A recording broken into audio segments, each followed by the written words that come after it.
I'm George Norrie, and gosh, you're listening to the Unbelievers Podcast.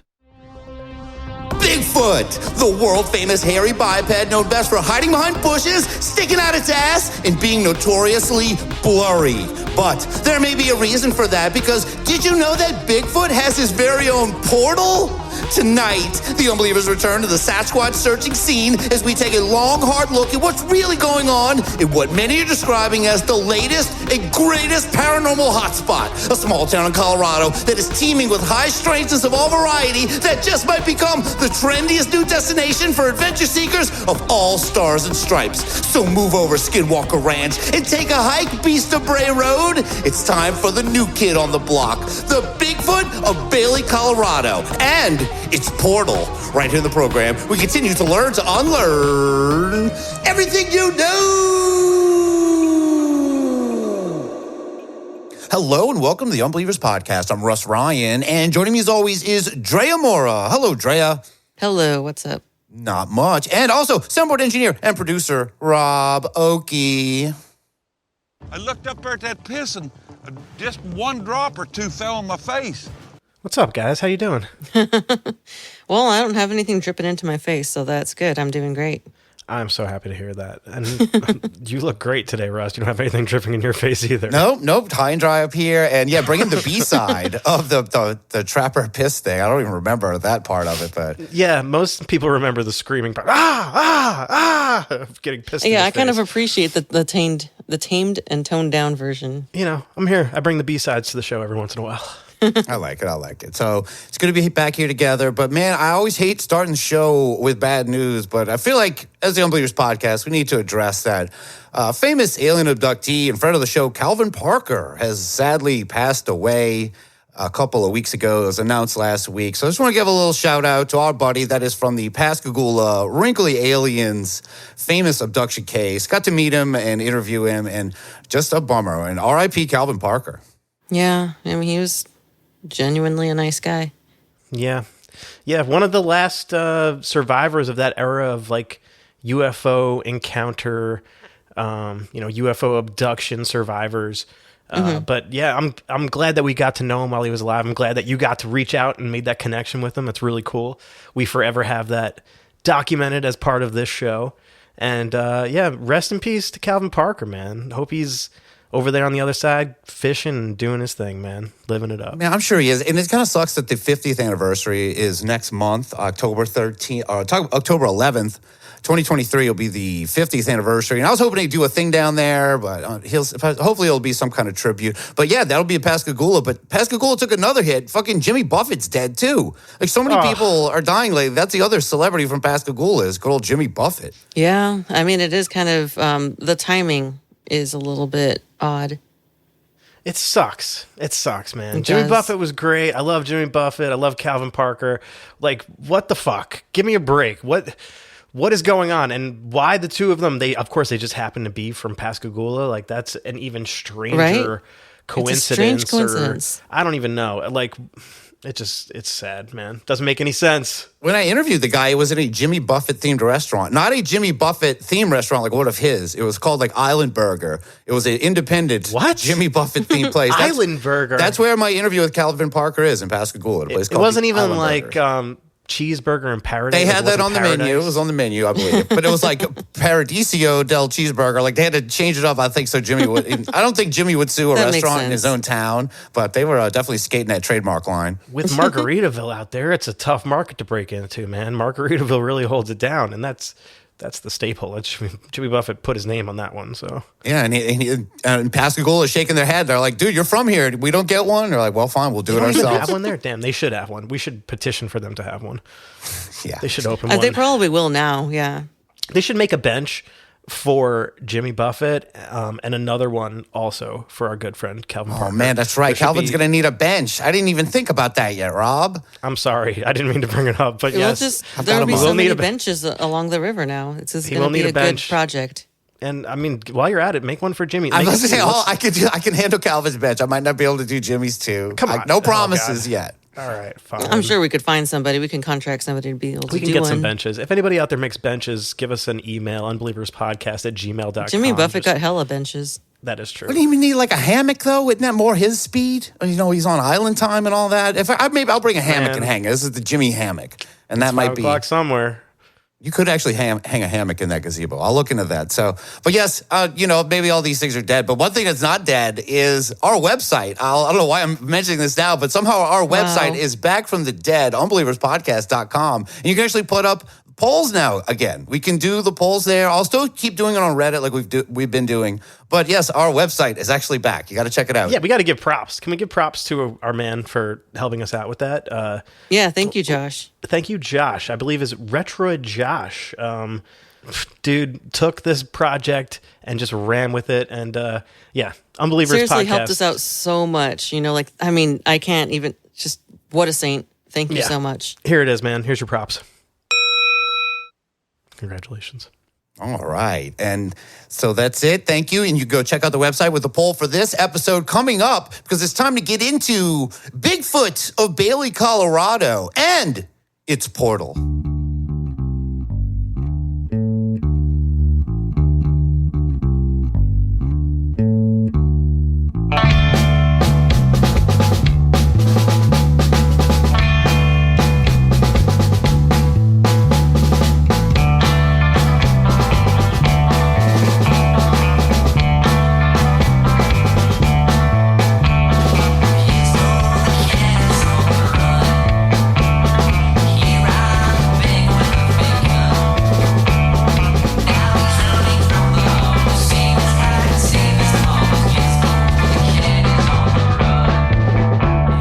Music, certainly something. That's this week's featured artist, Bigfoot's Portal Crisis, with their song Gizmo the Cat. There was a band called Bigfoot's Portal Crisis, and that was them. And that's apropos, because tonight we are here to discuss everyone's favorite hairy biped. It's Bigfoot, or Sasquatch, or Booger, or Old Red Eye, the Wild Man, all those other names. He's back here on Unbelievers Podcast. That is exciting, yes?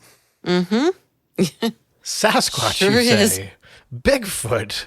I have never heard of this character ever in my life. But look, it's been some time since we talked about him or put our focus on the big guy. Last time we talked about him was with Old Red Eye. Remember that? The Jersey Old Red Eye? That was the last time? That was it. It was that long ago? September of last year, we were talking Red Eye. Wow. Okay, it's the 1-year anniversary of talking about a Bigfoot. That's crazy. That's hard to believe. Yeah, I can't believe we haven't talked about Bigfoot since then. That sounds ridiculous, but okay, I'll take it. It's true. You're going to have to check it out. But I felt we needed to discuss this new mind-blowing documentary that I came across titled The Bigfoot of Bailey, Colorado, and its portal. And that name alone, it just gets me going. I'm like, this is a Bigfoot with his own special portal. Guess what? I'm sold. I don't know how you get a portal, but I'll take one. If they're Oprah's giving them out. If Bigfoot's got one, then it must be pretty easy to get them. You get a portal? You get a portal? I don't know. Portal. I don't want one. This whole documentary feels like it was made by an AI or something. Like, it doesn't feel like there is any real director in charge here. It felt like it was read by one for sure. Yeah, it felt like it was read. Like, that title doesn't sound like real human at all. I don't know. Get into it, Russ. Yeah, there's rarely a documentary that ends with "and its portal." It's like, all right, you can put anything and say "and its portal." I'm like, they didn't even put an ellipsis before that. ... And its portal. But that's kind of the feeling you get with it, because it doesn't. I don't feel like it talked so much about Bigfoot as it did just portals, or just, I don't know. It was all over the place to me. It was. It left us asking, is a vortex the same thing as a portal? No, because this was just portals. We didn't get into 2 weeks in a row. Way more questions than that. Yeah. Yeah, no, by the end of this thing, I didn't remember what the documentary was about in the beginning. By the end of it. Yeah. So let's jump right into it, because this documentary does as well. Opening with a montage of random squatch stories that I'm sure are going to make sense as we get further in. I had a lot of experiences in Ohio. I had a lot of connections with the Bigfoot there. And when I came out here, I felt that same way when I wandered around the woods around Bailey. I hear something coming up the side of the mountain towards us. I could tell it's bipedal, whatever it is. And here comes Kenny by me. He's got night vision. He was about this high, 48 inches, 50, right up in here. And at that time, we had an Indian guy with us, and he was up on the rocks playing drums. He saw the eye shine. He saw a big eye, and he said he saw the little one. And I asked him, how big do you think the eye shine was on the little one? He goes, exactly like this. Oh, about right here. And I said, that's exactly what I saw. She comes running over going, look, look, look, look, and pointing up this way. So we saw it. It was squat. It was there in that football squat, swaying back and forth. 3 compelling tales right out of the gate. You got a guy who's friends with Bigfoot in Ohio. Another guy sees a little baby Bigfoot. Wow. I didn't know if he said an Indian guy or Indian guide. I don't know if that is a difference, but that guy's playing drums on a rock. And then also an elusive lineman Bigfoot. This was a great start. Lineman. It's all over the place already. It's all just like people like kind of having a hard time describing what they saw. It's really what I'm getting out of it. Yeah, and unfortunately, that seems to be what happens with most cryptid things in general. Or no, all across the board, paranormal, UFOs. People are bad at describing what they saw most of the time. Like that. It went down, it went off like this. Pretty much. That's how you end up with sounds like that on an actual documentary. But yeah, so far, yeah, and no one knows what Bailey, Colorado is. I think it's trying to introduce you to this fact. Every place has got a Bigfoot. And these accounts, they're pretty standard. But hold on. This is no ordinary Sasquatch. I've experienced something, and I have other friends as well who've experienced something that we would call cloaking, where there was something there, but you could see through it, but there was just something there that you couldn't actually see. I call it the Predator effect from the movie Predator. And so we walked over to the tree. I got my hands on it, my eyes are closed, and I presume yours were too. Yep. And I looked over like this. And I'm like, oh my God, here's his shape. Big shape, typical Bigfoot head, shoulders standing probably 1.5 feet above you. We think we have found such a place of high strangeness and perhaps help create the Bigfoot of Bailey, Colorado. They created it? Well, that's a pretty bold claim, but what does that even mean right now? How do you create Bigfoot? Easy. The same way everyone's created all the other fakeries. Well, it's more like they've created what he has become. I don't think they didn't create. Well, they created not the actual person behind Bigfoot. Like Bigfoot has always been himself, but he wasn't in his full Bigfootiness until Bailey, Colorado. Oh, so they gave him the out. Confidence and his Bigfootiness. Yes, exactly. Right, They and he's gave him got a the predator shoes. effect, which is kind The of a neat thing. Predator. Yeah, From the movie the Predator. effect. Yeah, and he does a head thing. It's like Big shape, typical Bigfoot head, shoulders, knees, toes, the whole thing. Yeah, The Typical head, Bigfoot shoulder. head, shoulders. I also thought knees and toes right after. But I'm glad that they didn't have to mention the knees and toes. You get the rest. You know all the Bigfoot's famous We parts. assume that he we've has seen. the knees and toes. Right. So it's got the predator effect, but also they're telling us very, regular-based Bigfoot sights. Like I saw a thing with a glow. He's like, this guy here, he's got night vision. He didn't say he had night vision goggles. He was like, and our friend has night. Like, come over here. You have night vision. You can see it. He saw it too. I have to. What the predator effect? You know what it sounds like when he does the predator effect? Boom. I did not catch that. Yeah, that's the predator I hope effect. that's not the predator effect this Bigfoot's using. Oh, getting. So after this confusing intro, we get some information about this town. This is Bailey, Colorado. It's about 45 minutes southwest of Denver. It's a very small population. About 10,000 people live there, but it's a really beautiful area. Those shots they were showing with the trees and the hills and the creeks. Oh, yeah. It's the kind of place you would want to go if you were like a big hairy biped or even like a not so hairy one. Because I kind of want to move there too after seeing this landscape. I would not mind spending a weekend or a week there or 2 weeks. I've never been to Bailey, but I think that one of the Unbelievers has been there. I believe that Unbeliever Joe, went there. He's reported from this place? We'll have to look into that. I think so, man. If I'm not mistaken, hit me up, Joe Filler, and tell me if I'm wrong on that one, but I'm pretty sure. All right. Somebody must have. Yeah, he went there and represented the Unbelievers. And our buddy Jude is not too far away from this, too, so he needs to go check it out. He's not that far definitely. away. Oh, shout outs to Jude. I mean, it is a very small town, though, with not much to boast about, but they have some kind of famous old lodge. A train goes there once in a while, but they do have something that I think we would all be interested in. They have a Sasquatch outpost and general store. That's right, and it is run by a man named Jim Myers, who is about to drop some Squatch street cred while repping his set, Bailey, Colorado. Any direction you go out of this location, there have been sightings and encounters of various kinds. So Bigfoot healing happened within 10 miles of here.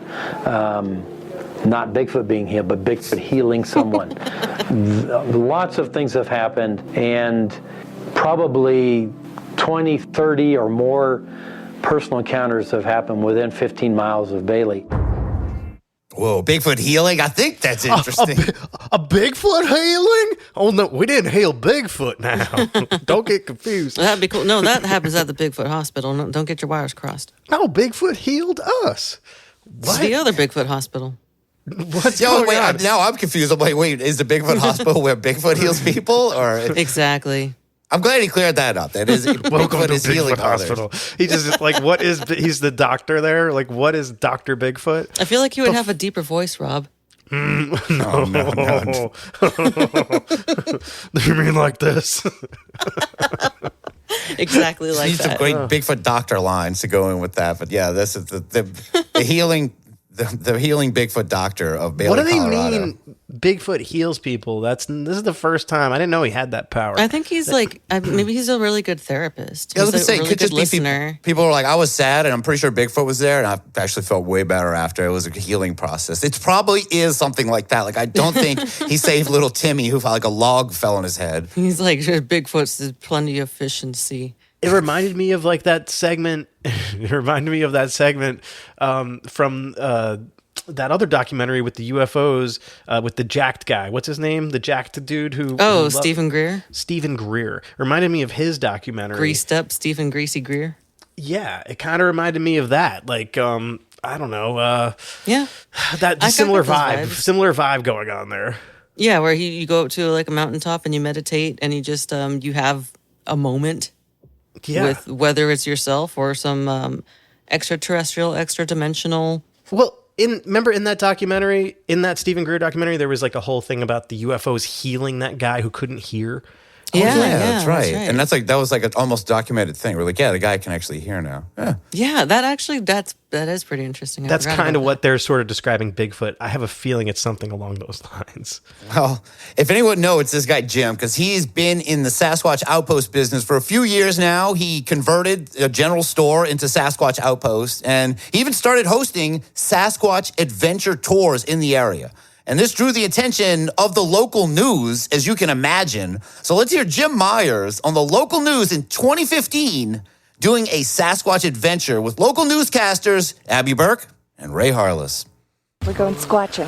Abby and Ray from Fox 21 News in Colorado Springs, and Daphne is with us, and Kevin Lynn. And we're going to see what activity we can get tonight.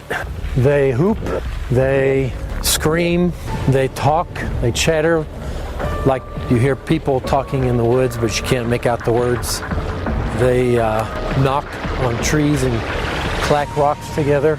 And this stick is my tree knocker.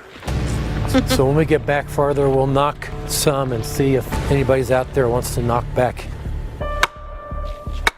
Oh, wow. Woo! Nobody wants to play yet. It's Jim. That scared me.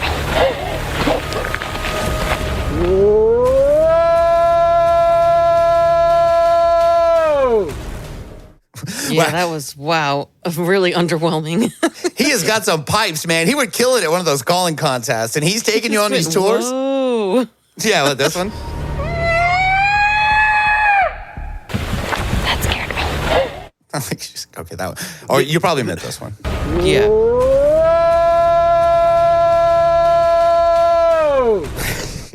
I love this is my tree knocker. Like, what the hell is that? Is my tree knocker. This is my boomstick. Of course. Oh my God. It does sound like the boomstick quote. It really does. And I'm all out of trees. And this stick is my tree knocker. It's even better as a soundboard clip, yeah.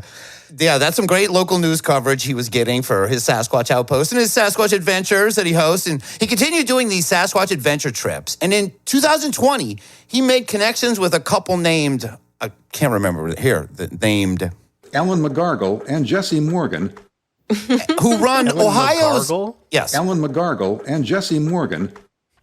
Gargle. You know how she got that nickname.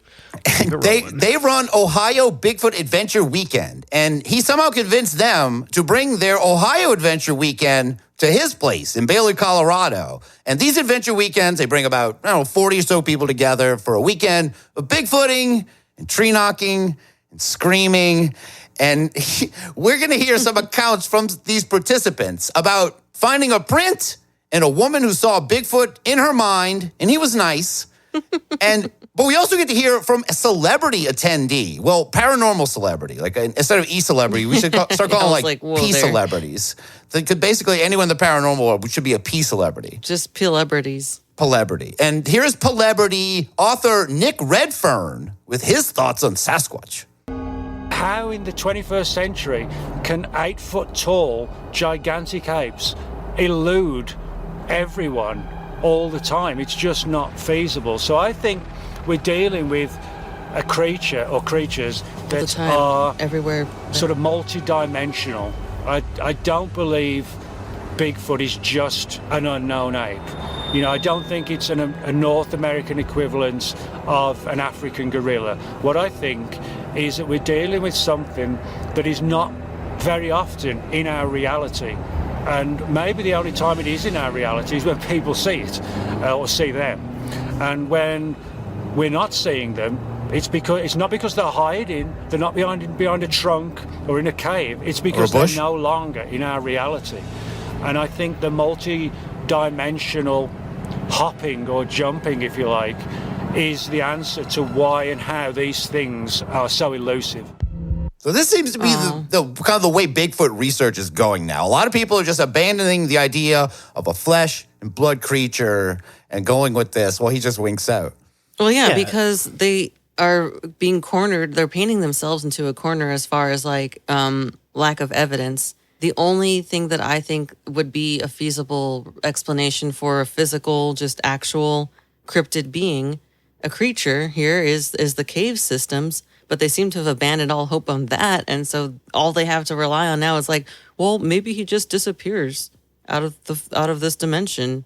And that's why. Like, I feel like Nick Redfern was just yapping and yapping and yapping and yapping. And literally it could have just been summed up like Miss Pulley summed it up years ago perfectly. Yeah. You know, they like to be kind of like a secret. Pretty much. There you go. That's all you gotta say, dude. But they're not hiding behind a stumpy or a logger or anything like that. A stumpy or a logger? And it's just funny that this is one of their big... I've been known to hide behind a logger. This is one of their big P-celebrities, and he's like interviewed on the side of the road. There's like motorcycles and trucks going by, as you can hear. He's just sitting out. It's like hanging out the side of his car. Yeah, he was sitting out, like hanging out of his car doing this interview.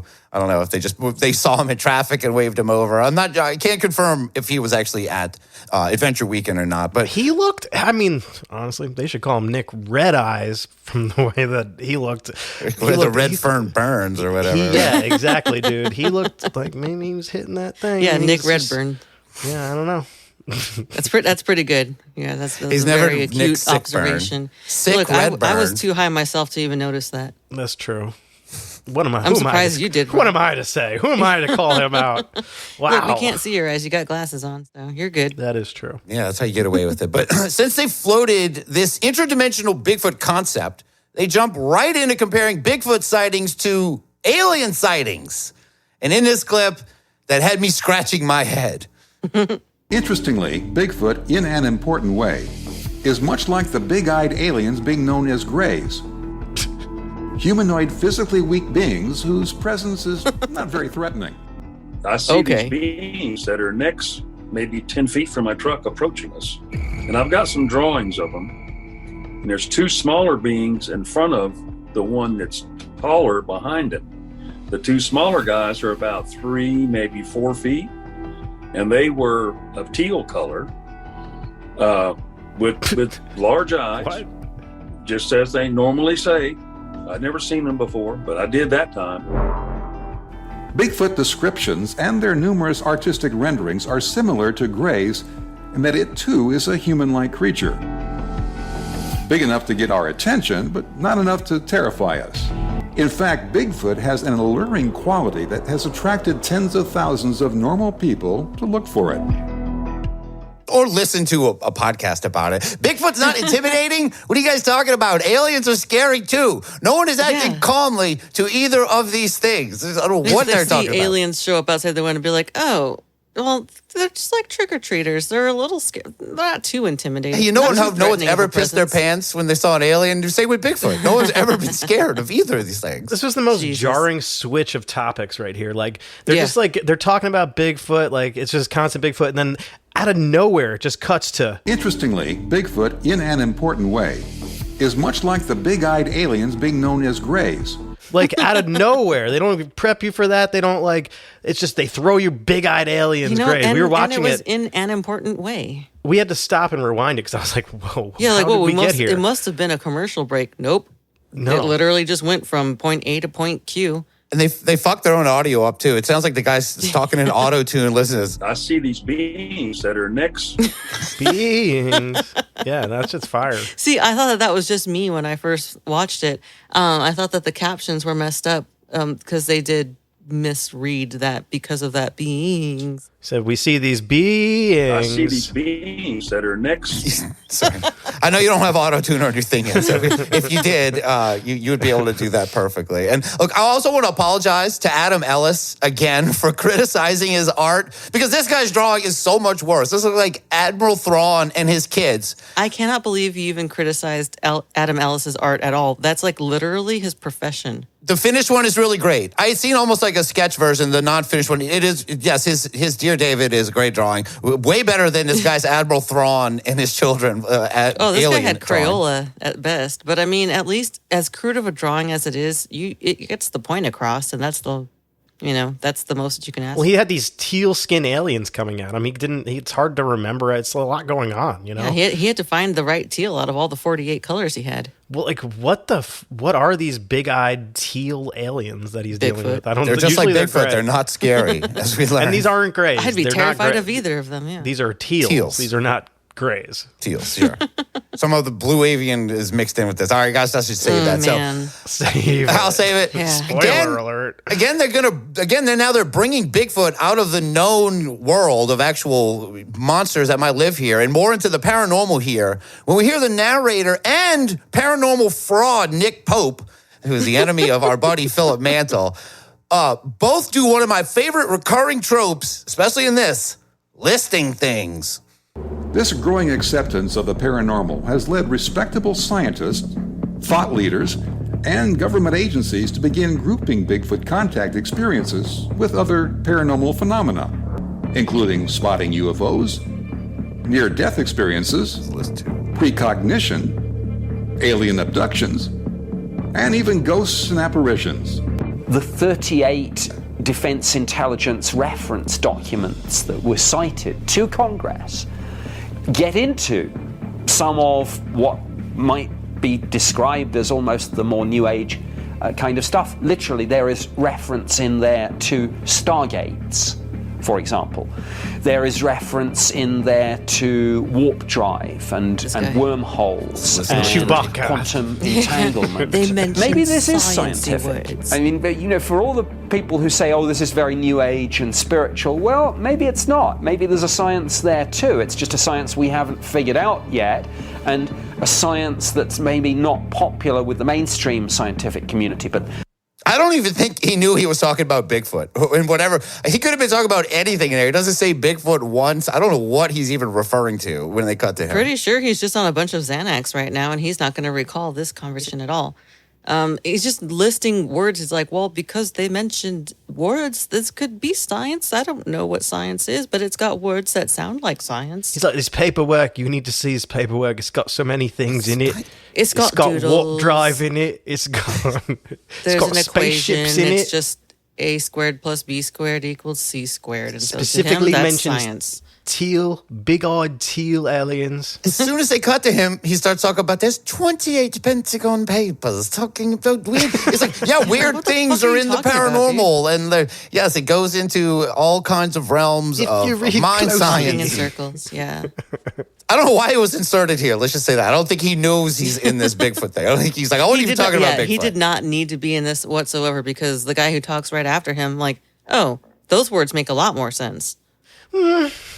Nobody on this is really like particularly credible or like really makes a ton of sense, but yeah, I get what you're saying. Well, now that all of this has been listed and addressed, this documentary takes a turn as it starts to address some of the other paranormal hotspots that people actually care about. Places like Skinwalker Ranch, they talk about Wisconsin and the Beast of Bray Road, a good old Dogman territory. Everything that has nothing to do with Bigfoot and Bailey. Yeah, they started just reaching out. Like, all these other places you love, places where high strangeness of all kinds is happening, where they have creatures, ghosts, UFOs, dogmen, ghoulies, witches, sharks. You get the idea. It's almost like at a certain point, they were like not allowed to talk about Bigfoot anymore, so they were only allowed to talk about everything else except for Bigfoot, because that's where it kind of seems to go. I think they just ran out of shit to talk about, honestly. Well, I think what they're doing, they want to paint Bailey, Colorado as one of these other places, so they have to remind you that these hugely popular paranormal places exist. Like, if we're watching this, we already know.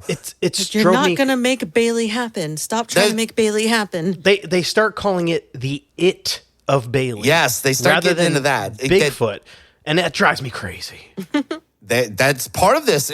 These places where the veil is so thin, right? So to research this Bigfoot, it is totally fine to use all the available tools of paranormal research, all the things that those other places use, like EMF meters and spirit box and REM pods and thermal cameras and dowsing and wands. You get the idea. You can stop with the list. Oh, sorry, that's my last list. I had to just match the last ones. This should be called ghost hunting for Bigfoot. Yeah. Yes. Basically. That's really what this is. Let's They're use confused. all of the wrong equipment to look for what's supposed to be a flesh and blood creature, or even if it's interdimensional. How is a REM pod gonna? Never mind. Well, we're gonna hear about what it does, and Rob kind of teased this. This is what they are actually looking for now in all those other places and Bailey. What is clear is that at such places, there is some it that is in control of what happens and what people experience. On Lee's property, the it is a dog man. Also, the two men associated with the property, Lee Hempel and Jay Pachochin, had a good portion of their memory wiped during the evening of our investigation. Around Bailey, the it seems to be Bigfoot. We came here to interact with any beings, Bigfoot or otherwise, that might be here, and we'd like to know that you're here. Could you say something into this device that we can hear? Okay. Is this entity or guide here helping Jim in any way? Who? It's an it. You got it. And this it is Bigfoot. And yeah, you can hear all the spirit boxes doing their things there. Man, they should get Adam Ellis on the case. He's got a spirit box. He could hunt Bigfoot. Everyone's got a spirit box. What the fuck is he going to say? What's he going to say back to them? He'd be honestly like, who the fuck is Jim? You think I care about any one particular being who just walks through these? It's like, I don't care about Jim, but I do care about Lee Hempel and Jay Pachochin. Yeah, Bigfoot doesn't know what the fuck you're saying, and you're talking to him through this weird machine. He's out there walking through the woods, probably randomly, just like he's like, "What the fuck is that? What's happening right now?" It would be great though if over that EVP meter, over the spirit box, you hear or something like equivalent to that. Good call on that. Yeah, it would be. Yeah, it's kind of. I don't understand what they think they're doing. Because he's not a human. He doesn't think like us. You're right insofar as I think that they don't know what they're doing, and I think they're just trying to show any display of like, look, they have nothing. They've got nothing here. Like, let's try to make something out of this nothing. Well, they have an outpost. They do have one thing, and they have all those old sightings that aren't even really that paranormal. Old. Yeah. So, but if you remember in the beginning, they teased that they somehow created this Bigfoot, like some kind of PP Tulpa. There was a series of events and synchronicities that led to that they get into way too much detail Bigfoot about. Might be a kind of tulpa. That's right. Mr. Warren. And so all these synchronicities started at the Bigfoot Adventure Weekend in 2022. And look, this is going to get very convoluted, but stay with me. Real fast. A guy named Ronald Meyer is checking into this lodge or resort for this Bigfoot weekend. And he hands a DVD called Alien Contact to the lady that's working at the gift shop.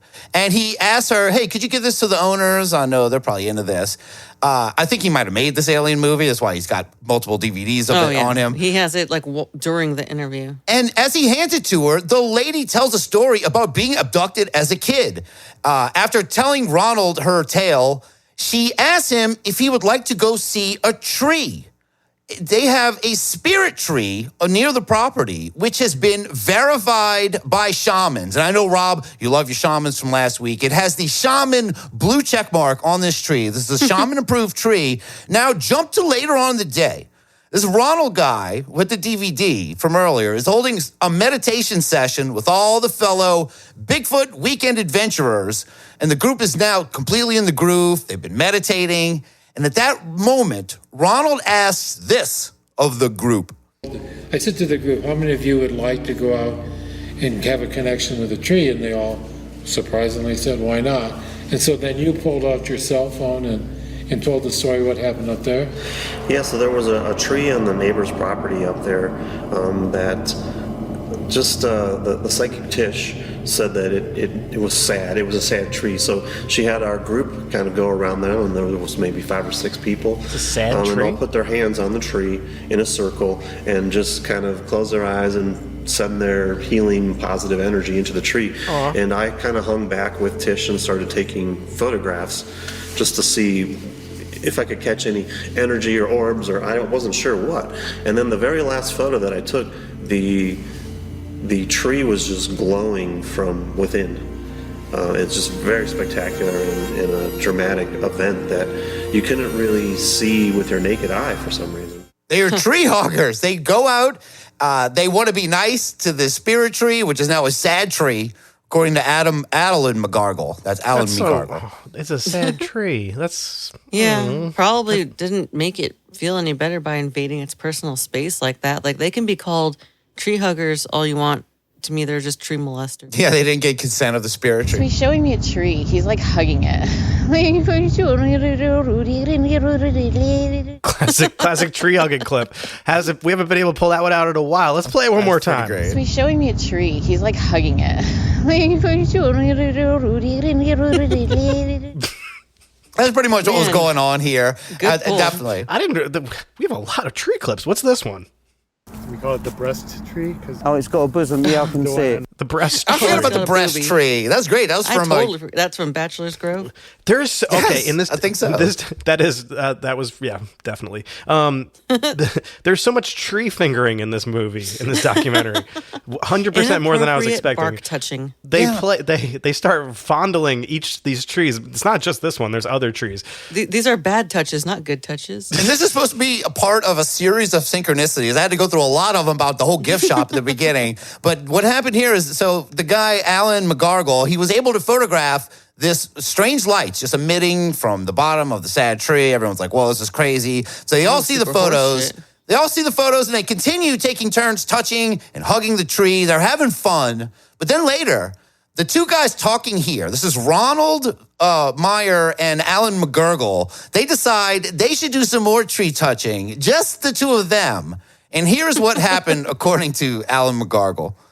Yeah, so for me, I put my hands on the tree and I kind of put my head down a little and just focused on it, and it wasn't long, a few seconds even. I started hearing all these noises. My tree knocker. Like something splashing in the river and breaking, snapping tree limbs, and this racket that didn't make any sense.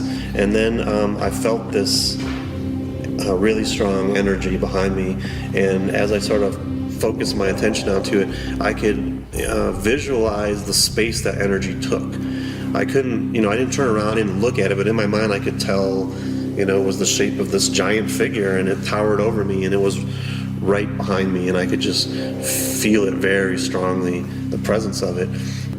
I kind of opened my eyes, and I was looking at you, and right at that moment you said, "There's a creature behind you." And I was in such disbelief that that you would say that, because I hadn't said a word about anything yet, that all I could do was just lean forward and just say, what did you just say to me? And you said, there's a creature behind you. And all I could think to say was, I know. Because I did. I knew it, but I don't know how I knew it, but... Okay, so...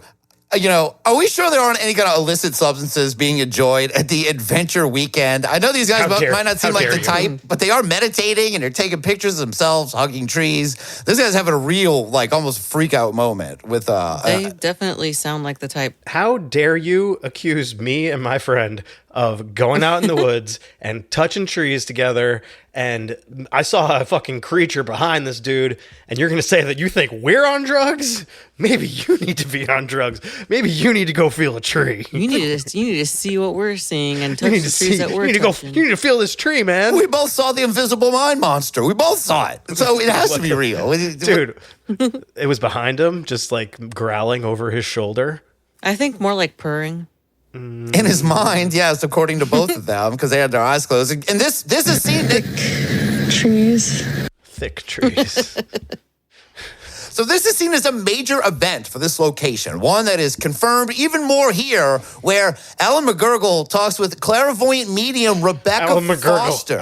I love that guy's name every time you say it. Alan McGurgle is a great name. Alan McGurgle. Alan McGurgle. My name is Alan McGurgle, and I have not had anything Alan to drink tonight, McGurgle officer. and Jesse Morgan.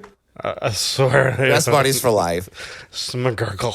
So here he is talking with clairvoyant medium Rebecca Foster about the Bigfoot tree incident.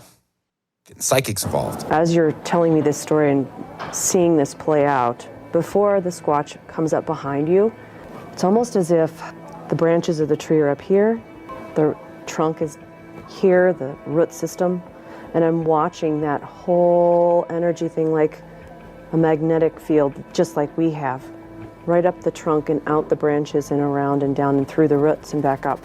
Oh, look at this. That's amazing. That's what's probably giving me the shakes, is I can feel that. And he almost feels holographic. The way I feel like I'm looking at you feels like in Star Wars, when she's talking and that glitch, but you can still see it and it's not a perfect, that's what I'm looking through that to you, which means he was there with you on that plane, but within a different dimensional aspect. Help me, Alan McGargle. You're my only hope. She saw a hologram. She was trying to describe a hologram, but obviously has not watched. Describing a very rare Pokemon card. She's obviously not done her homework. She has not watched enough Star Wars to know what a hologram is, and I'll forgive her in this one instance. I don't think that's the same thing, though. I don't think it was this. I think it's very different than what she's describing. No, yeah, and I guess to her credit, she did say it's almost like, but yeah. So she said the wrong word. I probably would have said the wrong word too. I would have just described it like what it looked like instead of trying to find a word like it, because apparently it wasn't exactly like that. It's kind of like this. So just describe what you actually saw. If it was phasing in and out and like it glitched out or something, like, I don't know.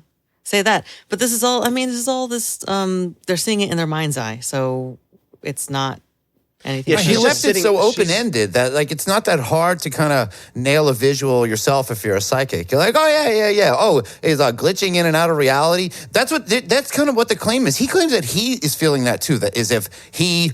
being near this tree area is also maybe glitching out. Maybe, and this is why Bigfoot is so elusive, because he can just wink out like she's describing, like Princess Leia. And this woman is just sitting in an office chair in what looks like some sort of a waiting room. Yeah, it looks like a hotel conference side room that they're talking about in. She has some great things. I don't know. I've never heard anyone pronounce roots like this. I guess I have, but I like it, and I like this sentence a lot. It sounds like how you would pronounce it. Right up the trunk and out the branches and around and down and through the roots and back up. This is grandma's house we go, like, right? Like say when you say, okay, bathroom, bedroom. Like what's on, room. what is the thing that keeps the rain from coming into your house, Russ? The roots. I don't really hear that pronunciation very often, but it did make me think that almost sounds like Russ's accent. Yeah, that's why I love it so much. I'm like, yeah, that's what we have. We have roots. All right. You can relate. And she's all aboard. And so the next event in this synchronicity chain, because that is kind of the way this is propelling is going through all these synchronicities. Alleged synchronicities. Very important people things. Are interested in the same thing. It is a weird, like, starts with a DVD. Style, like, bulletin board of, like, fucking strings connecting all to each other at this point. Yeah, so the next event, which is actually still going on, this happened in January of this year, when Outpost operator Jim Myers organized a conference about Sasquatch and Native Americans called Sasquatch, the Native Truth, which also, they showed the flyer. It featured David Paulides, a guy who has popped up on our show quite a bit this year. That's a synchronicity in itself. He's popping up everywhere. See, and that's what I mean. I struggle to call it a synchronicity when it's like, oh, we're interested in similar topics. Whoa, your name popped up again? That's weird. It's not weird. No, it's not. That makes total sense. He's a shill for Bigfoot anyway. Yeah, and he's showing up on a lot of weird Bigfoots. Definitely that. Mount Shasta and stuff like that where he's popped up. But so he's not featured in this, though. But the synchronicity here is that a person named C.J. McCarran, a woman from Florida, who had put them in touch with a guy at Bradshaw Ranch. She was in attendance, and that was supposed to be a big deal. CJ has psychic skills and has been in contact with the Bigfoot of Bailey because she's a psychic. She used to also live there. And also of note to them, another person planning on attending is an alien channeler named Carol Morgan from South Dakota, who claims to be in contact with an alien named Xena from the race known as the Blue Avians. You remember those guys? We're talking about, hold on. We're talking about Bigfoot. No, this is the Bigfoot of Bailey. No, stop. We're talking about This documentary's about Bigfoot. What are you talking about? Synchronicities. This is portal with something that's not Bigfoot. No, Bigfoot. Remember Bigfoot. We could have called Bigfoot and his synchronicities and also his portals. Bigfoot and Friends is really what this documentary is. For real. Yeah, so they found, now they're bringing in this person, C.J. McCarran, and they're bringing in Carol Morgan, who is a channel Xenu of the Blue Avians, of all the great secret space program stuff. They're making an appearance. So through this Blue Avian connection, Carol Morgan is able to channel remarkable designs known as attunements given to her by Blue Avians. Bad drawings. Bad drawings, which are visual aids that are supposed to bring you harmony and the greater reality. And they were able to get these two powerful women together in Bailey to attempt to contact the Bigfoot from the prayer tree, which we're just calling his portal now. This is the portal tree. They're nearing the end game, Rob. You know how this goes. The Bailey Avengers have assembled, and here is what they plan on doing. Alan and Ron arrived early to set up their equipment. It was a chilly, overcast day, which turned out to be important for what transpired. It didn't. It was agreed that everyone would, with love, invite contact with the It, or the Bigfoot of Bailey. Carol Morgan, the night before, asked Xena to channel an attunement. It happened. A clear, positive indication of things to come. Next to the prayer tree, Alan placed a REM pod, which emanates a weak radio signal. Next, a tri-field meter, and a miniature Tesla coil to generate a magnetic field, possibly opening a portal. And we plan to use our new Kinect SLS camera. When investigating Bradshaw Ranch, we had used the phone app of this technology and recorded two human stick figures, invisible to the naked eye, one sitting on the sink and the other in a nearby chair. Whoa, so they're pulling all the guns here. They got the REM pods, the tri-field meters, but now they've got this new Kinect SOS camera. I love that it's called an SOS camera. And we have seen these things used before, right? Dude, well, for one, they're, I think, SLS. Oh, it really sounded like he said SOS camera. I wish, but I have an SLS camera app on my phone. I do think it's an SLS, but it is an SOS. It's definitely it's sack of shit territory for sure. SOS tool. I hate these things. I've said it before on the show. From Ghost Adventures, right? They use these a lot. I hate when they use I call them jangly legs. Dancing stick figure men. This is not evidence of anything besides stupidity and people not knowing how to use equipment. So yeah, for those that don't know though, this is the camera that puts dots on the screen when it sees like an unseen like human figure. That's right. You're right. It looks like limber legs, like a little, like it's just a dot man kind of moving around. Because they never stay still. They're always just like dancing around. They're always moving around like all crazy. They're always doing a jig. I don't hate them. I think that there are times where it's like, because I have the app on my phone or an app for one, And what I'll do is I'll take control videos, right? Where I'll take a video at different times of the day, different amounts of light of certain spots. And I'll just to kind of compare and see like if things pop up and show differently with shadows. Because I think a lot of it has to do with contrast. If it's thinking it's seeing a human figure or joints because of light and shadow, which tree bark has a lot of. So yeah, these people are definitely a lot of limbs and not ruts being and smart stuff. about it. The thing that drives me crazy about it is that it's designed to manifest in the shape of a person. Yet anytime someone uses the thing, they are shocked that it is in the shape they can't of believe a person. I know. It's never the shape of a dog or anything like that. It's You're right. literally designed to make that shape. I do have video where it's not in the shape of a human. It's like a weird. 9 It'll times be like out in a of 10, Y though. shape.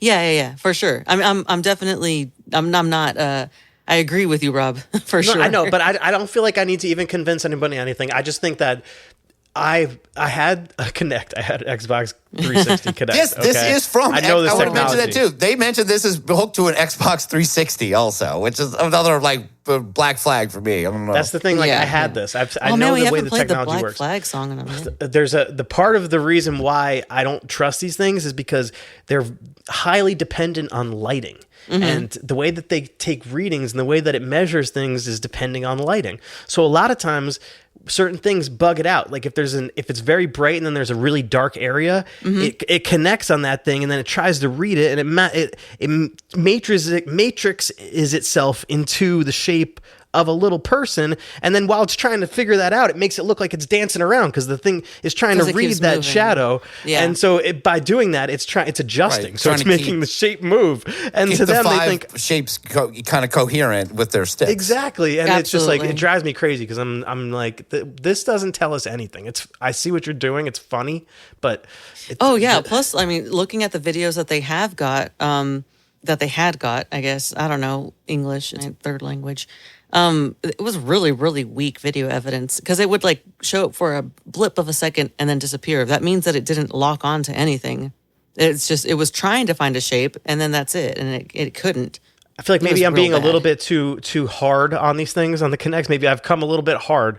But yes, every time I do see these, Drea, you asked for it. I do feel a little.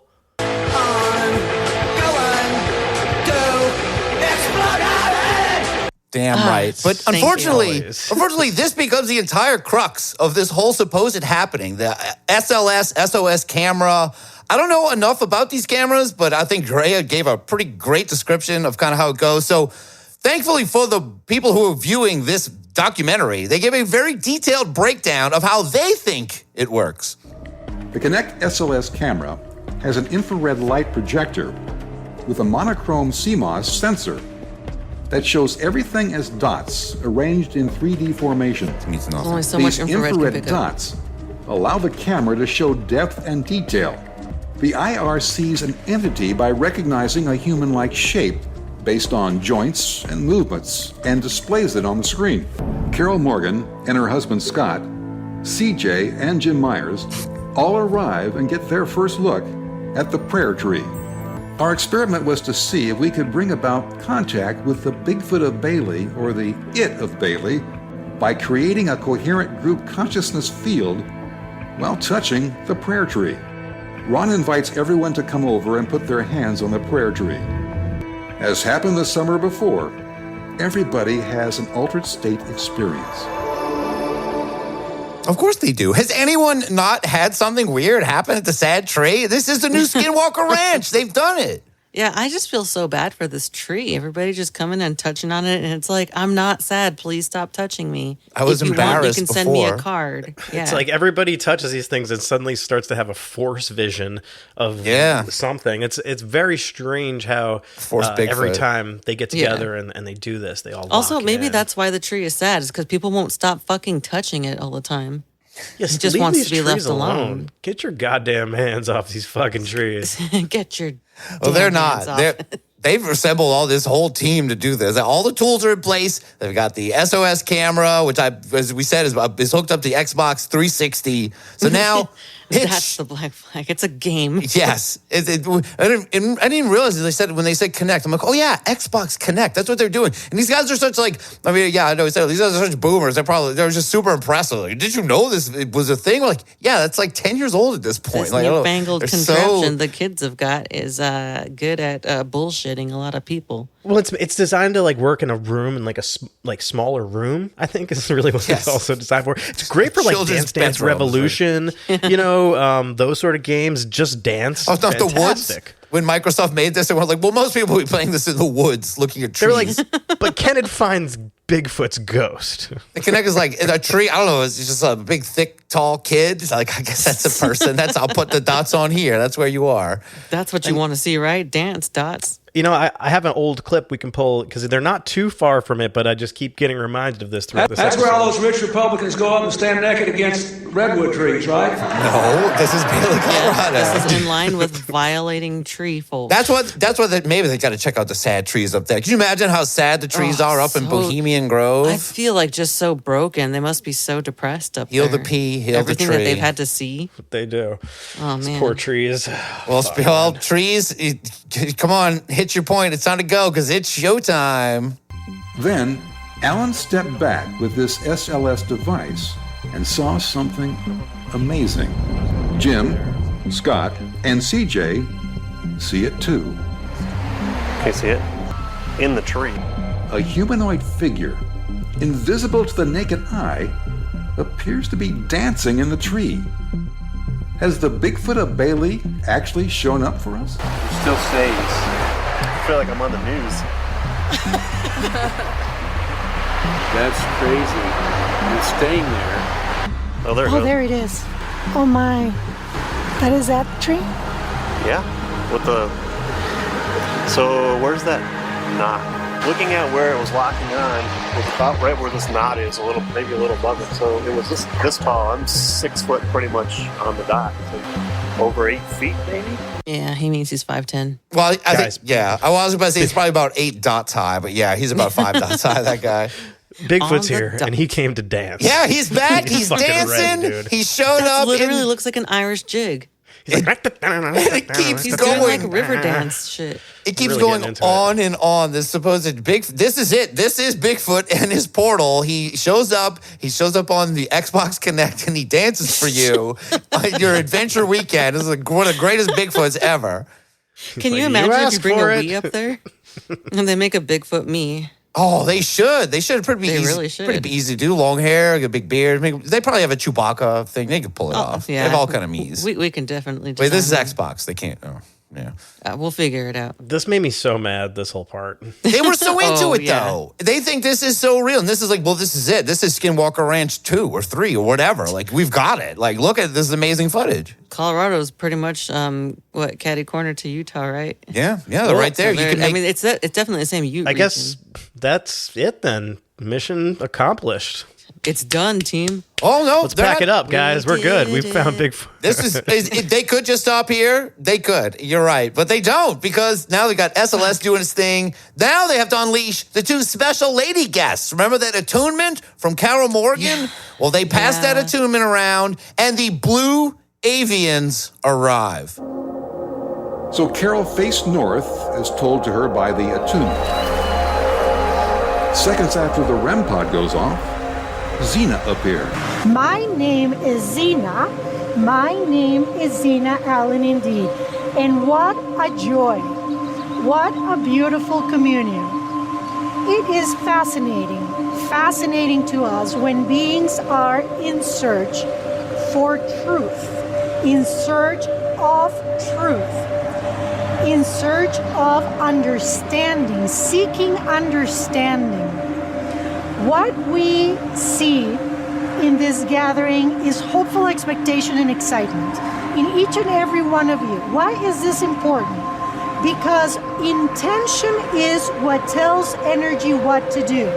Intention is what gives it direction, is what directs it towards that which you want to create. Yes. Okay, Zena, welcome. Thank you.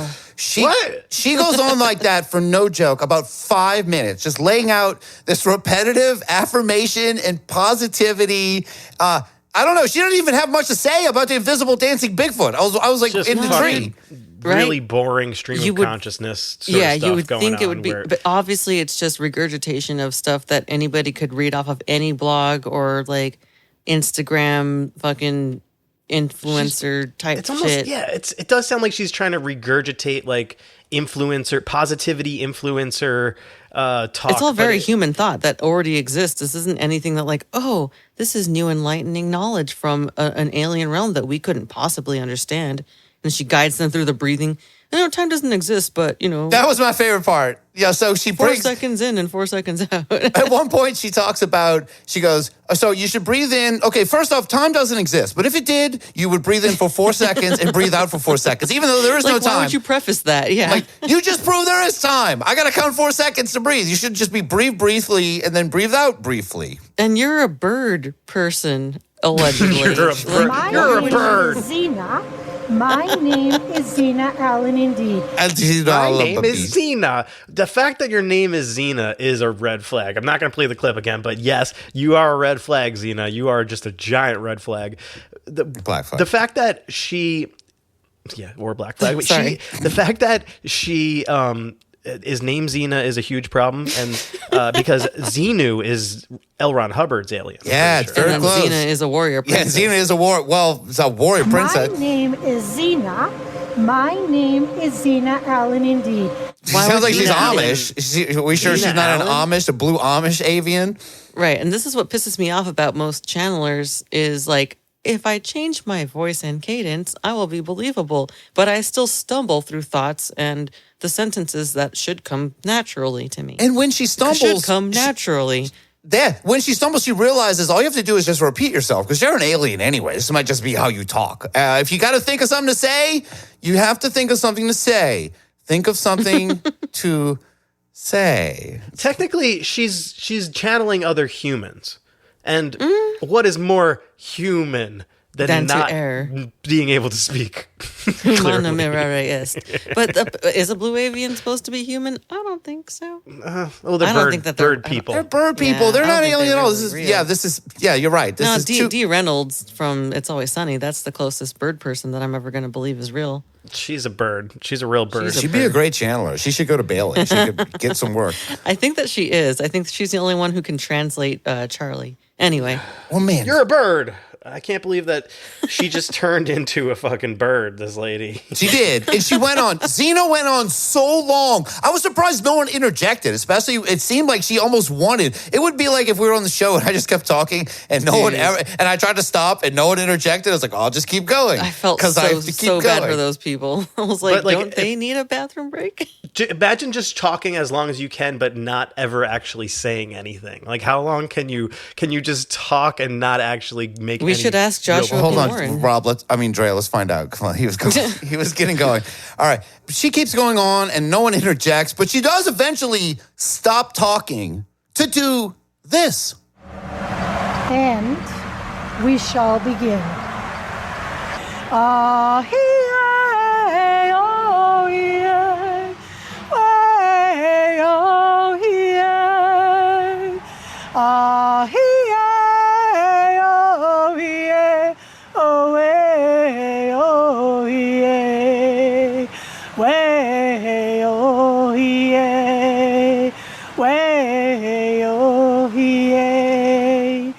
A beautiful song, right up there with the lady from Fifth Element. It's like one of the best alien singers. It's always a party when there's a channeler around. And did you notice she even does the same thing? She repeats her same thing. She's like, yay, yay, yay.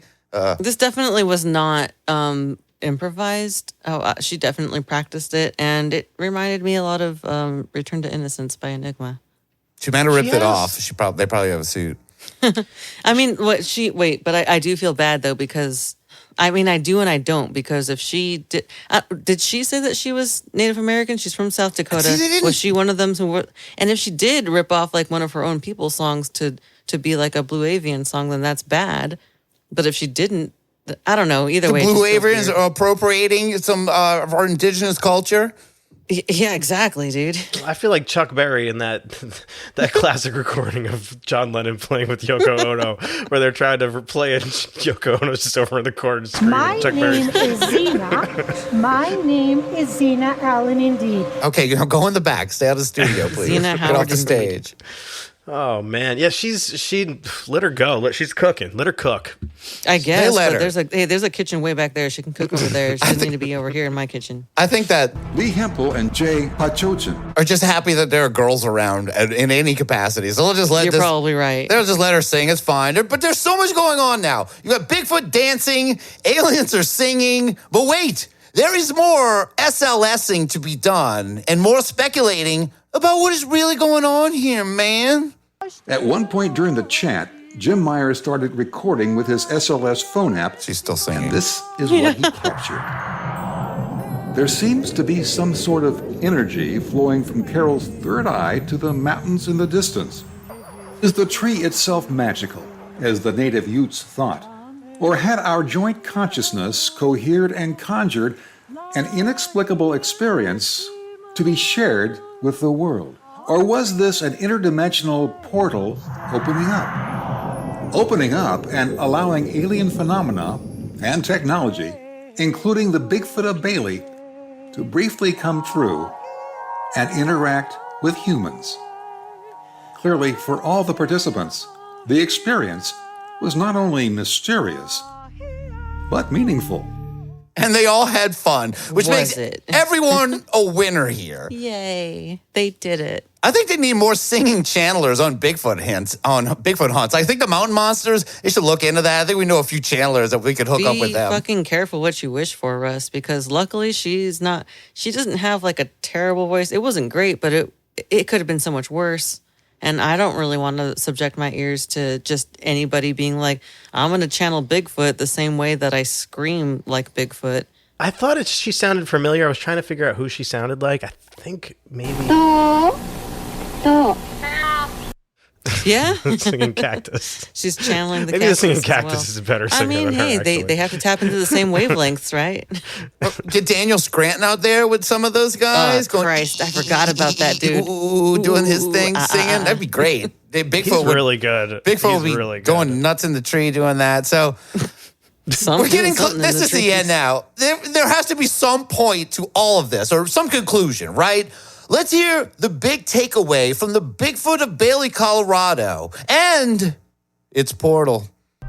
With regard to the whole sequence of improbable events that occurred over the past 6 months. Oh, yeah, that. Historically, people might have said it was divine guidance. But today, researchers point to a superhuman skill of tapping into a domain of knowing that defies scientific explanation. There it was. The great mystery. Still dancing for us. In either case, we believe our cohered conscious field has permanently conjured a rift in normal reality for people who come to the Bailey area with an open state of mind so they too can connect with the presence expressing itself as a Bigfoot.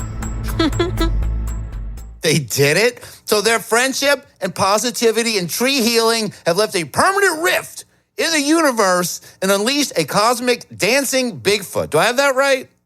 I mean, yeah, that's what I've got checked off in my boxes over here. They're still talking about the dude from the Connect, the little dancing stick figure. Yeah, the dancing dude. Look, you just go there with an open mind and you can experience it too. Dude, I would be so pissed if someone was like, yo, check out this Bigfoot, and then they showed me that. And then that lady singing all crazy. Yeah, and then that lady say, like, oh my God. My name is Zena. I don't care Warrior to listen princess. to Yoko Ono. Thank you very much. God. No, what she happened? She does sound better than Yoko Ono. Yeah, like, what would you rather? Would you rather that or be able to go out in 2015 and hear... And now he's going... That was ancient history. Now, this is a portal Bigfoot with a healing tree, and Blue Avians are roaming around with them. I'm not sure what you're asking at this point. Would we rather have the Bigfoot calling guy or dealing with this channeler? Right. Is Would that you the go question? to... Yes, should that be this week's poll? Do you want to go to what year do you want to go to Bailey, Colorado? No, I'll save that. But yeah, I think either way, let's get our asses to Bailey. What are we even doing? If this is definitely... That's what I'm going to get to. Do you have any final thoughts on this, Drea? Is this the new new hotspot? I think like if you are wanting people to open their minds and their wallets, then you best get over to Bailey, Colorado and start cooking up some bullshit. You can easily fool these people. So do that.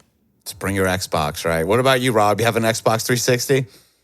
I do. I don't have a Kinect anymore, though. I don't have that technology there. I think they sell them at the Sasquatch Outpost. Oh, no, you became too technologed? Pretty sure you can get them at GameStop for they're not that expensive. For $10 off the original price in 2007. Yeah, no, I don't know what year that came out. Honestly, I have a hard time believing in Bigfoot. Just flat out, in general. So does this make it easier or harder, though, when you think about, well, maybe he's interdimensional, not just a regular creature? I don't really particularly believe in Bigfoot in general, but I really don't believe in this Bigfoot. Yeah, this makes it way harder. Really don't believe in this one. I don't know. Like, this didn't help. This really did not help the situation. This did not help the cause for getting me convinced that Bigfoot's out there. This kind of did the opposite and made me like feel like he's even faker. So Rob, now you're just like completely like, fuck Colorado. No, I love Colorado. It's fine. Colorado's beautiful. Bigfoot. Great weed there, great mountains, air's crisp and clean. I love it. But I'm not going there for Bigfoot, to be honest. And this is a perfect place for a Bigfoot, as they showed all the great, wooded areas and creeks and mountains and everything. Like, it's beautiful, but they're making it all about, like, it's too much. It's way too over the woo end. I would stop there. If I was driving by, I would stop. Yes. I would give it a you check would out the stop at the Sasquatch Outpost? I'd get a T-shirt, maybe. Some fun stuff there. Yeah, some I'll show my stickers, support in a that way. But postcard. let's take it easy here with the singing, the tree hugging. What about the roots? Right up the trunk and out the branches and around and down and through the roots and back up. No, and they really didn't even talk a lot about portals. Like, really didn't even talk about his portal that much. Not even really at all. I don't think they even said any portal mention. They barely mentioned portals at all. The miniature Tesla coil, which, let's be honest, was probably a magnet. And they might have shocked themselves on it. They might have zapped a couple of mosquitoes. Maybe this week's poll should be, what should this documentary be called? Bigfoot and the Magic Tree, Bigfoot and the Dancing Dots. Is that a good poll? Ghost hunting for Bigfoot. Ghost hunting for Bigfoot, I think, is another great. That's a good one. Do you want that to be the actual poll? Because the only things I came up with was, what is the Bailey Bigfoot? That's fun. You like that? That's fun. Yeah, why not? All right. So I haven't said this in a while, but this week, go to unbelieverspodcast.com and answer this week's poll. What should this documentary have been called? There will be a few options there. Bigfoot and the Magic Tree, Bigfoot and the Dancing Dots, Bigfoot and the Blue Avians, Bigfoot meets the Blue Avians. Mm-hmm. Ghost hunting for Bigfoot. Ghost hunting for Bigfoot. Bigfoot dances a jig. Yeah, oh my God. And Bigfoot's new tap dancing shoes. He's got some feet on him, that Bigfoot. Dude, he had moves, whoever that was. Yeah. That tree's roots had moves. Imagine tap dancing shoes for Bigfoot, how big they would be. How loud they would be. Shoes. That would be like... So loud. It would almost sound like you whipped out your... And this stick is my tree knocker. But it's not. It's Bigfoot tap dancing around, making all kind of knocking noise. Big boy pants in his credit card. That's it. So that's it. Go to unbelieverspodcast.com and answer this week's poll. And let's hear another one from Bigfoot Portal Crisis.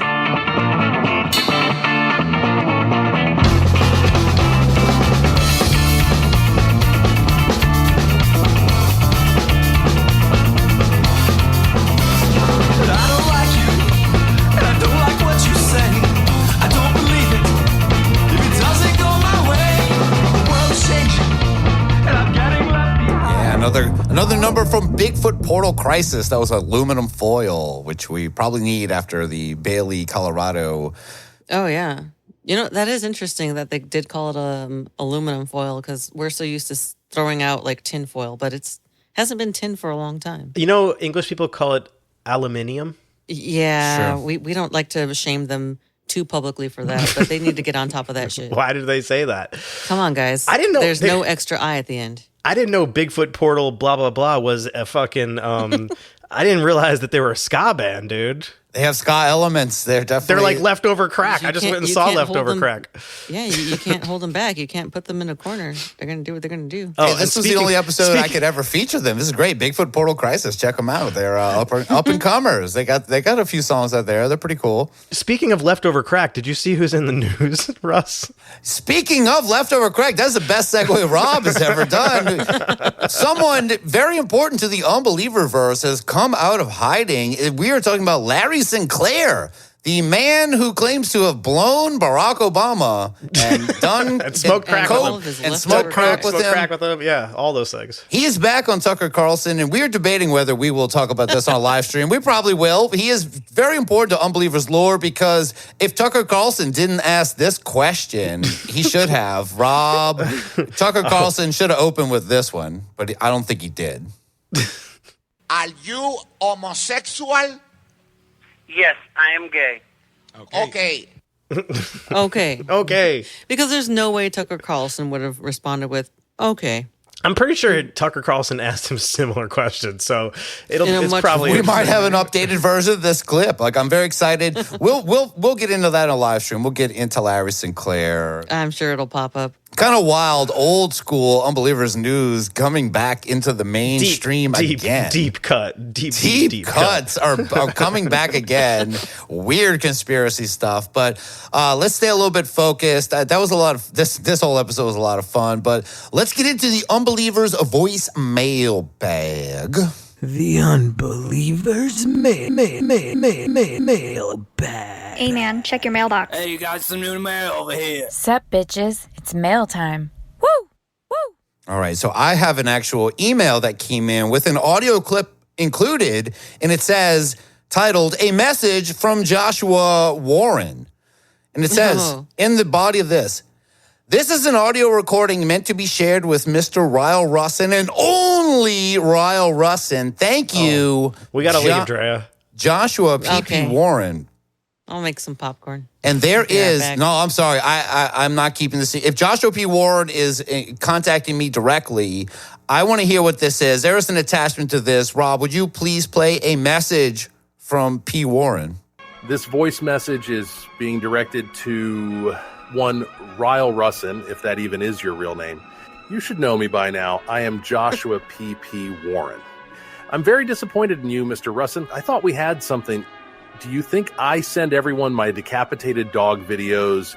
I have so many more that I could have shared. Literal volumes of speaking decapitated dogs videos. But you ruined it. You call me a sack of excrement, good sir. Why? Because of my needlessly complex machines that even I can't explain how or why they work. Machines that I've created endlessly complex tutorials for so that ultimately I can blame the user when they're not able to get the results that I promised to them? Are you insinuating this makes me a charlatan of some sort? Oh, dude, this is nuts. I feel like choking the shit out of myself. Ah, yes, you may know that voice, the one and only Zachary Bagans. We are joining forces on our most recent project. No. Together, we are investigating a dipping dots at this abandoned mall here in Weiner, Arkansas. It is said that this particular flavor of dipping dots, the birthday cake flavor, some say that it is haunted. And the footage we're getting, it is remarkable. Dude, can you smell that? It smells like you didn't toot, did you? No, Zachary, I did not break wind. I'm getting so fucking freaked out right now in the blue raspberry, dude. It's so cold. Well, I think it's supposed to be cold. But I think it's, supernaturally cold. Wait, shut up. But Zachary, I didn't say anything. Shut the fuck up. Holy fucking shit, you don't hear that? Wait, Zachary, I think I hear it too. Wait, is that a... Could it be? Oh my god, that's a... It's a floating lantern. And it's not getting away from me. Oh my god. Oh my god. Oh my god. Wow. It took years and years. I know I have been pestering Joshua P. Warren and calling him on Coast to Coast years ago and bringing him into all this. But wow, he finally responds with this. But unfortunately gets a little distracted by a lantern at the end there. That was amazing. Which is fine.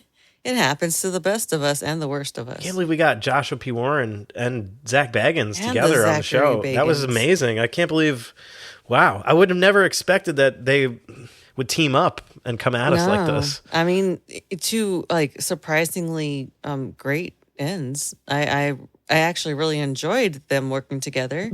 Yeah, usually he's his lackey, and he gets mad at him for turning on Tesla coils. He's not supposed to, but they collaborated that one time. They did. Right? Just the one time, right? It was like a Halloween special. They're friends. They have. I think Josh gave him his phone number one time, and then he moved to Vegas to be close to him and to never be contacted again. No, he wants so badly to like rekindle that Tesla coil of love with Zach, but I feel like it's very like one-sided here. And Joshua, he's being left in the wind. Like he's just all the luck to him, I guess. They're gonna form something special, and hopefully it'll be better for the both of them. Yeah, great, because they're just going to focus on me. They're just like, we both hate you. But they seem to mention you guys too. So they're. I would love if they just focus on each other. It seems like he's focusing on you. It does seem like that, definitely. I think we're me and Josh Drea doesn't seem are cool. to, I mean, no, me and Robert totally fine. Zach doesn't seem to give two shits about me, but Josh seems very focused on me and his dead dog videos, which I haven't brought up in a long time. You brought it up, your decapitated dog DVDs. I don't want to know what other horrors you have in your Well, you ruined it for him. It just goes to show how little Joshua P. Warren has to focus on these days. He had to go back into the archives and find something to be angry about. Yeah, well, join our Patreon. You'll find way more to be mad at me about, Josh, because I just I diss you every Patreon episode. That's part of my thing. That's my bit. All right, thanks Joshua P. Warren for reaching out finally after all these years. But we have another mail here, and it's from Josh Sanford, and this is the email. It says, "Today on my doorstep, I found a series of floppy disks wrapped up in a box that appears to be from a very cheap distortion pedal.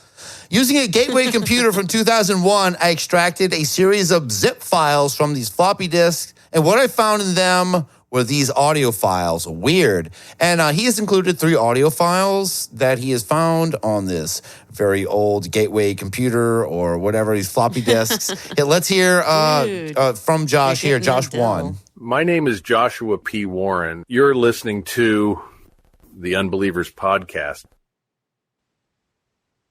Okay. It actually sounds exactly like how are you doing that? He's fucking nailed it. I don't know how. He's got him so down. Let's hear Josh 2. Let's see what he's got. My name is Joshua P. Warren. You're listening to the Unbelievers podcast. It does. I just love how dejected he sounds when he says the name. Like the Unbelievers. The first one, he almost sighed right before, like Unbelievers podcast. Like even his AI doesn't want to agree to be any part of our nonsense, but he's being forced to. Probably more intelligent. I think that the artificial intelligence might be he more has more self-awareness than Joshua himself. I haven't realized it until now, but he has the natural cadence of like just a robot. Yes, he's slightly off AI. Yeah. So that's what I was confused about. I was like, man, this is almost so good. It sounds like it's what's his name? Is it Phil Hendry? The radio the guy who does, DJ, yes. Yeah, who would just like he would be the callers and the DJ. Yes. And just be able to switch between like seamlessly and just that talented. So I can't tell if that's what's happening. I want to believe that's what's happening. You want to hear the last AI one? has gotten this good. That's kind of scary, but also awesome. Let's hear the last one. There's one final one. My name is Joshua P. Warren. You're listening to the Unbelievers podcast. Now, if you'll just guide your hand to my stick plate, stroke it, stroke it, stroke it. And what you've got is something remarkable. And this stick is my tree knocker. So thank you so much, Josh, for reaching out with finding this weird floppy disk with all these great Joshua P. Warren intros. We haven't even got to use the George Norrie intro hardly. We've got so many intros to use now. Shit. Thank you, Joshua P. Warren. Thank you, George Norrie, for all these great intros. And that's it for this week's Unbelievers Mailbag. The Unbelievers Mailbag. Hey man, check your mailbox. Hey, you got some new mail over here. Sup, bitches? It's mail time. Woo! All right, we're getting close to the end of the show, but before we go, it's time for everyone's third favorite segment. What's that, Rob? Poll results?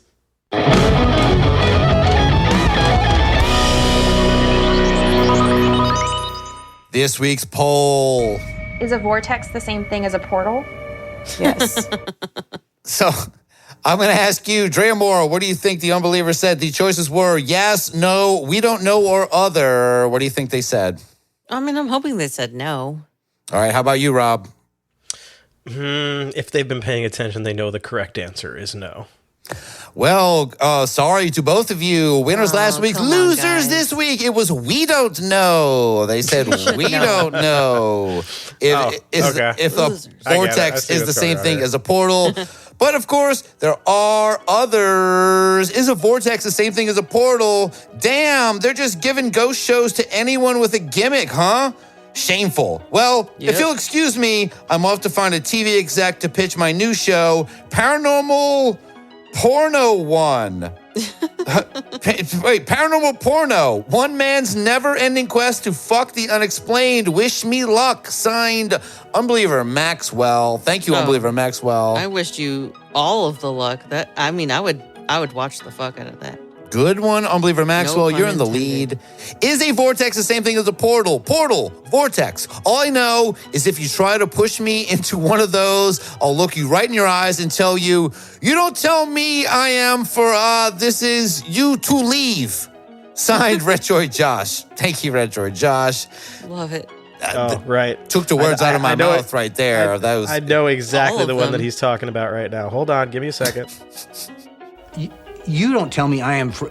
This is you leave.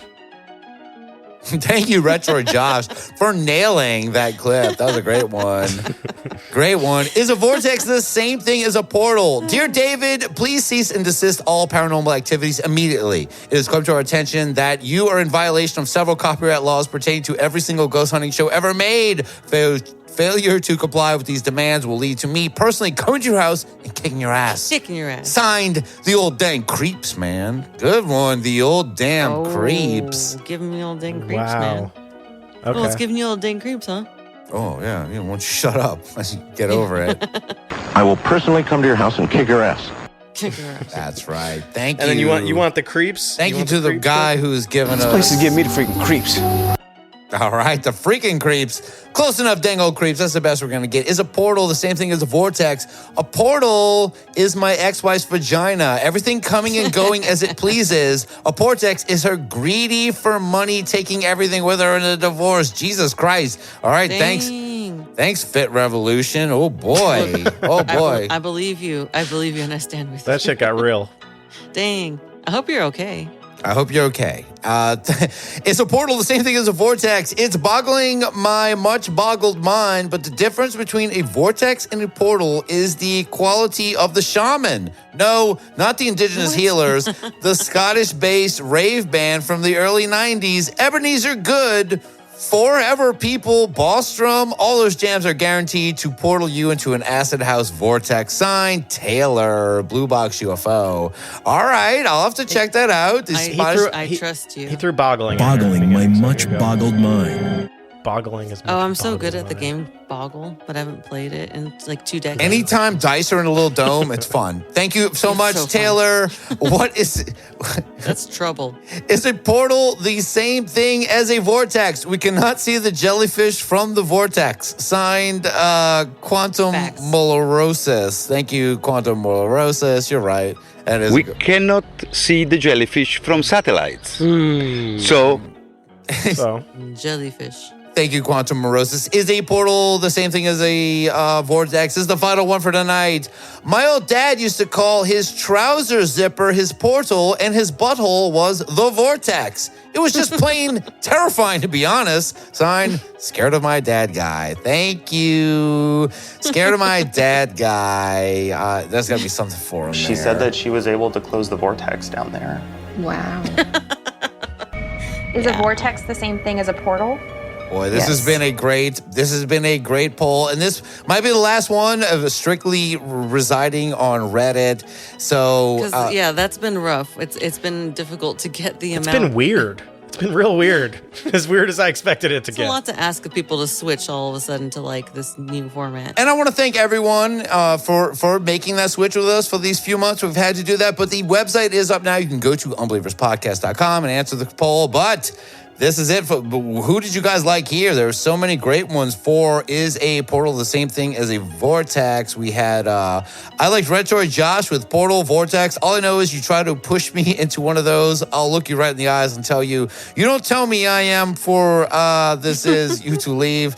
That was pretty good. Unbeliever Maxwell with, damn, they're just giving ghost shows to anyone with a gimmick. Huh? Shameful. Well, if you excuse me, I'm off to find a TV exec to pitch my new show, Paranormal Porno.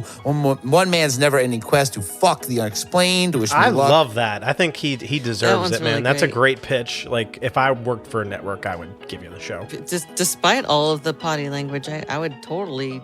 It got my attention. Shit. All right, a couple other ones. We cannot see the jellyfish from the vortex was good. We had Taylor with It's Boggling My Much Boggled Mind, but the difference between a vortex and a portal is the quality of the shaman. No, not the Indigenous Healers. The Scottish-based rave band from the early 90s. Ebenezer Good. Yes. Taylor had a deep cut. Those are pretty much a deep cut, but also, I'll give a little credit to the dang old creeps with, Dear David, please cease and desist all paranormal activities immediately. It has come to our attention that you were in violation of several copyright laws pertaining to every single ghost hunting show ever made. Failure to comply with these demands will lead to me personally coming to your house and kicking your ass. That's a fun thing about doing this on Reddit. So they can make the answers as long as they want. They can just ramble on. People finally realize after a few weeks of doing their normal poll results that just Reddit, you can make a long ass comment. But let's see how long I can make this one. So which one were you guys all aboard on? You liked Retroid Josh, you liked Unbeliever Maxwell. Which one is it? I definitely liked Retroid Josh's and Unbeliever Maxwell, because as we go through the first rounds, like, I'm writing down in my notes app which ones are catching my ear. That one, Scared of My Dad guy. All really good. I gotta say, I believe Retroid Josh did win last week. He did. So he did. That will affect my judgment a little bit. Yeah, I just got to give my love to whoever I liked, so that's why I threw out all the ones that I liked, because I feel bad if it comes down to me to choose. I hate that. I hate having to choose. All right, well, guess what? I'm going to leave both you guys out of this. Fuck off, because congratulations to Fit Revolution with A Portal is my ex-wife's vagina. Everything coming and going as it pleases. A vortex is her greedy for money, taking everything with her in the divorce. You just won this week's final Reddit poll results.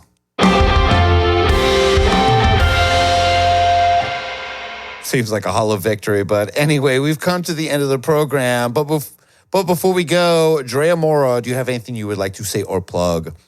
I guess I would just like to say, stop trying to channel things, and at least if you're going to, keep it to yourself, because it's really, really, really annoying to put it out on TV and subject other people to it. And you can follow me on Spirits and Spirits Pod on Instagram. We do shit there. And you should follow at Snacking with Jack Pod as well.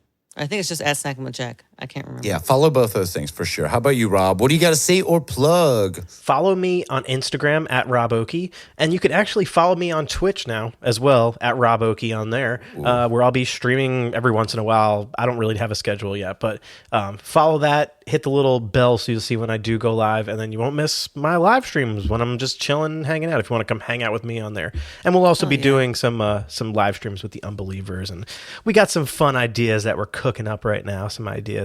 There's a new movie coming out that's very relative to the show, so who knows? Maybe we'll watch that. I don't know. We'll see what happens. Got a lot of little irons in the fire, but yeah, go follow Rob. He's going to do his fun live stream soon. I can't wait for those. And I will also say, I'll plug something. I'll just say, go check out the Knights of Vader podcast. Me and Rob were on there talking about Ahsoka.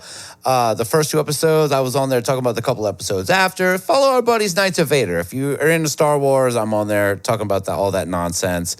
And go follow us on YouTube, of course, because and Twitch and everywhere else, we'll be doing live streams and on Patreon, all that fun stuff. The Unbelievers podcast hosts today were Drea, Mora, and me, Rus Ryan. Our producer and soundboard engineer is Rob Okey. Our editor is Eisa YZ. You can join our Patreon by going to patreon.com/Unbelievers Podcast for monthly bonus episodes and more. You can follow the show on Twitter at Unbelievers Pod and Instagram at Unbelievers Podcast. Our Facebook group is the Unbelievable Podcast Network, and check out our merch store at TeePublic. The link is in the description. Our music advisor is Pandora Pandora 3373. Our official composer and theme song creator is Unbeliever Aaron, aka Aaron Schilb. Follow him on Instagram with the Aaron Schilb. Our official graphic designer and card maker who designed our logo is Raymond Rowell. Check out his work at Harley Warren Art on Twitter and harleywarren.com on the internet. Our official guardian of the bench is at Kraken Stacker. Man, RIP Calvin Parker. I will be checking on these benches. I don't know what's going on there. Our official alien bopper is Nunchuck Bop. And from Patreon, our official reptilian at the post office is Postal Patty. Our official extraterrestrial woman still waiting for hashtag rubbing heads to trend is Crescent Moon. Our official Reverend Doctor of the podcast is the non-Newtonian Druid. Our official Big Island paranormal friendly weatherman is Green Finhawk. Our official procrastinator is Jeffrey Hartner. Our official Baby Yoda publicist is Pam Z. Our official Unbeliever listening between the stations for a message from Art Bell is Scott E. Our official Unbeliever raising puck wedgies is Joe Filler. Our official Madman, yeah, he might have gone to the Bigfoot place. That's Joe Filler. All right, you might have been where we talked about Joe Filler getting another mention. Our official Madman is Unbeliever Adam. Our official Unbeliever is Time Traveler is Taylor Nelson. Our official Snack is Jack C.S. Our official Ghost Hunter is Amelia Childs and Ghost Hunting in New England. Our official Senior European Correspondent is Kay Mill of the I Don't Know podcast. Our official Paranormal Art Curator is Isis Haynes. Our official Rod is Rod Begliomini. Our official Unbeliever in need of titles are Postal Patty, Mike Henry, Todd X, Lid Vicious, Sandra and Deborah Foles, Ramiro, Trash Baby, Adam Dvorak, Retroid Josh. And this week's Unbeliever focus is Evie Penis, who gets very excited when we release new episodes. So much so that he startles everyone around him. He sees, hey, there's the new Unbelievers out there. You get to hear Russ and Rob and Drea. It's going to be fun. So I asked him to record it for us. And here it is, his reaction. That scared me. Okay, good night. She's got no standards. She's got no standards. She's got no standards.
Discontinue! Discontinue!